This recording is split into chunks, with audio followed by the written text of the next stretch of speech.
एक व्यक्ति धन की कामना से ठाकुर जी की सेवा करता था। उसका धन बढ़ने के बजाय नष्ट होता गया। एक दिन उसकी भेंट किसी साहूकार से हुई। जब दोनों में वार्तालाप हुआ तो साहूकार बोला, आप गलत मूर्ति की पूजन कर रहे हैं। ठाकुर जी तो केवल अपने चरणों की भक्ति देते हैं, या फिर जन्म मरण के बंधन से सदा सदा के लिए मुक्ति दिलवा देते हैं। धन देने वाली तो माँ लक्ष्मी है, आप उनकी सेवा करें। उस व्यक्ति को तो केवल धन की कामना थी, फिर चाहे वो ठाकुर जी की भक्ति से हो या देवी लक्ष्मी की।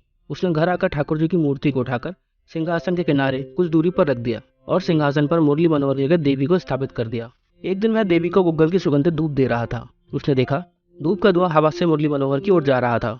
उसे बहुत क्रोध आया और मन ही मन विचार करने लगा कि लेना देना तो कुछ है नहीं और देवी की धूप को झूठी कर रहे हैं। उसने रुई और ठाकुर जी की नाक पर ठूस दी। उसी समय ठाकुर जी प्रकट हो गए और मुस्कुराते हुए बोले, वर मांगो।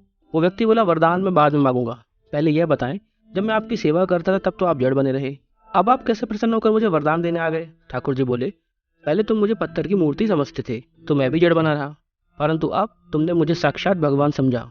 तुम्हें विश्वास हो गया कि मैं धूप सूंघ रहा हूँ तो मैं भी सच में सामने आ गया। शास्त्र कहते हैं, जिसकी जैसी भावना होती है व जिसका जैसा विश्वास होता है उसकी सिद्धि भी उसी प्रकार होती है। जय श्री कृष्णा।